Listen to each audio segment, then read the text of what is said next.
पपीता के कुछ पेड़ पे फल ही नहीं है, पपीता के कुछ पेड़ पे कम फल है, पपीता के कुछ पेड़ पे गोल टाइप के फल है, कुछ पेड़ पे लंबे टाइप के फल है। नमस्कार, मेरा नाम राजेंद्र पाटिल है। पिछले 20 साल से मैं कृषि क्षेत्र से जुड़ा हूं और अब तक 10,000 से भी ज्यादा किसानों को उनकी खेती संबंधी समस्या सुलझाने में मदद कर रहा हूं। पपीते के कुछ पेड़ पे फल ही नहीं है, फल कम है, फल राउंड शेप में, फल लंबे टाइप में, तो इसके लिए हमें पपीते की फूलों की रचना को समझना होगा। कितने टाइप के पपीते में फूल आते हैं उसको समझना होगा और पपीते की वैरायटी को समझना होगा। पपीते की वैरायटी देखेंगे तो पपीते में 2 टाइप की वैरायटी होती है। एक तो देशी वैरायटी जिसको हम डायोसियस प्लांट बोलते हैं और दूसरी हाइब्रिड वैरायटी जिसको हम गाइनोडायोसियस प्लांट बोलते हैं।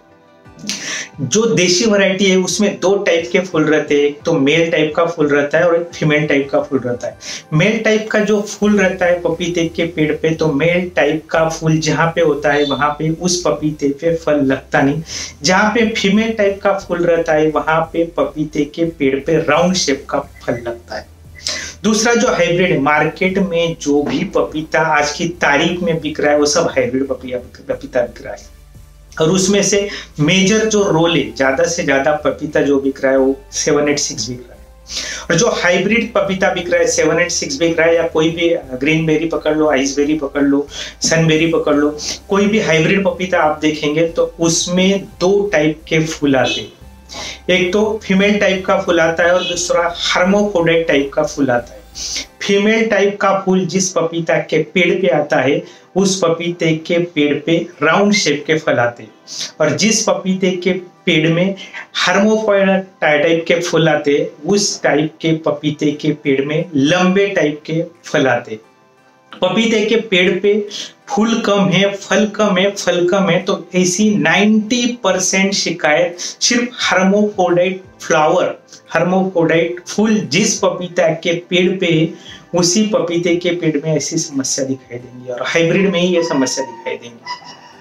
5 कारण है उसकी वजह से पपीते के हर्मोफ्रोडाइट जो प्लांट रहते, जो जिस पेड़ पे लंबे पपीता लगते, लंबे पपीता जहाँ पे रहते तो पपीते कम भी रहते और पपीता लगता भी नहीं उस प्लांट पे। तो 5 कारण है, उस 5 कारण की वजह से उस पेड़ पे फलों की संख्या कम रहती है और कभी कभी फल लगते ही नहीं। तो पहला कारण है जेनेटिक्स कारण है। जेनेटिक्स कारण इसीलिए कि हर्मोफ्रोडाइट फ्लावर जिस पपीते के पेड़ पे रहता है तो हर्मोफ्रोडाइट फ्लावर 4 टाइप के रहते हैं। उसमें से हर्मोफ्रोडाइट इलोंगेटेड फ्लावर एक रहता है, दूसरा हर्मोफ्रोडाइट कार्पेलोडाइट फ्लावर एक रहता है, तीसरा हर्मोफ्रोडाइट पेंटेंड्रिया फ्लावर एक रहता है, चौथा हर्मोफ्रोडाइट स्टेराइल बैरन टाइप का फ्लावर होता है। अगर आपके पपीता के पेड़ में हर्मोफ्रोडाइट इलोंगेट फ्लावर रहा तो उसमें 10 स्टेमेंस भी रहेगा, ओरी भी पूरी स्ट्रांग रहेगी और वहां पे जो फल लगेगा वो फल लंबा लगेगा, बड़ा लगेगा, उस फल में सीड भी बढ़िया रहेगा और उस फ्रूट का वेट भी अच्छा रहेगा, वजन भी ज्यादा रहेगा।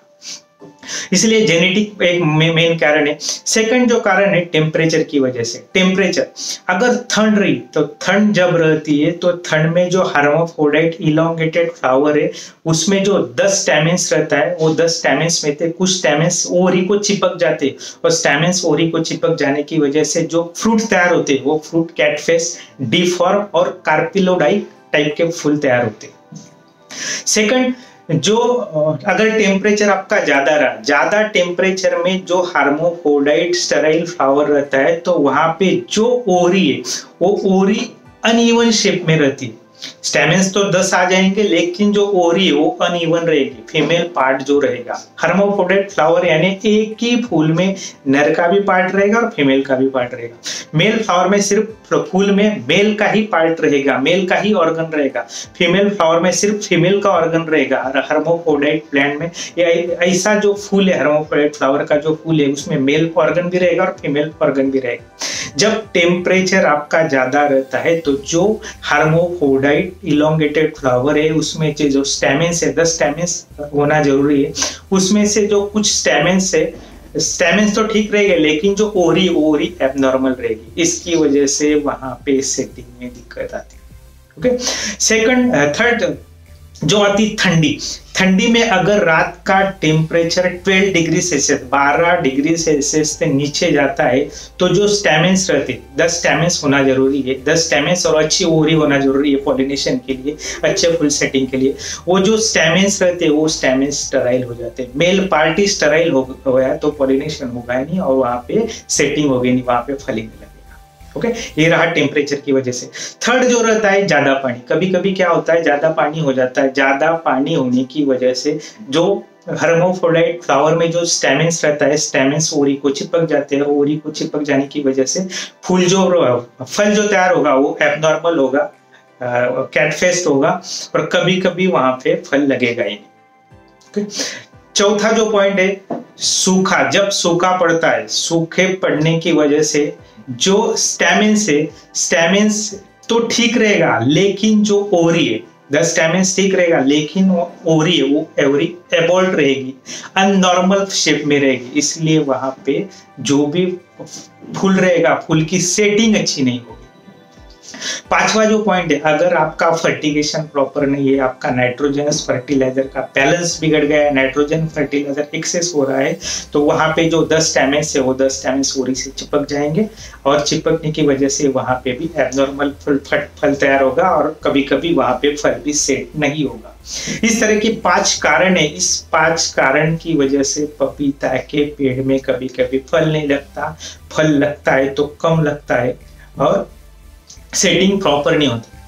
सवाल ये है कि कुछ जो राउंड शेप की पपीता है वहां पे फल क्यों लगता है और जो ओवल टाइप का है, लंबे टाइप का फल है, वहीं पे ही ये प्रॉब्लम क्यों आता है? तो मेन रीजन इसका ये है कि जो फीमेल प्लांट है, फीमेल प्लांट पे जेनेटिक्स का, टेम्परेचर का, ड्रॉट का और कोई भी फर्टिगेशन इरेगुलर का कोई फर्क नहीं पड़ता। इसलिए फीमेल प्लांट आप पपीता का देखेंगे तो फीमेल प्लांट आपको भरा हुआ दिखेगा। राउंड शेप का जो फल आएगा पपीते के प्लांट पे वो प्लांट भरा हुआ दिखेगा। जहां पे लंबे प्लांट है, लंबे फल है, वहां पे फलों की संख्या कम दिखेंगी, कहीं कहीं जगह पे वहां पे फल दिखेगा ही नहीं। इसलिए क्लाइमेट का, टेम्परेचर का और जेनेटिक्स का बहुत बड़ा इम्पैक्ट जो पड़ता है वो हर्माफ्रोडाइट फ्लावर पे पड़ता है। अगर आपको मेरा वीडियो अच्छा लगे तो लाइक कर सकते हैं, सब्सक्राइब कर सकते हैं और शेयर भी कर सकते हैं। Okay, thank you.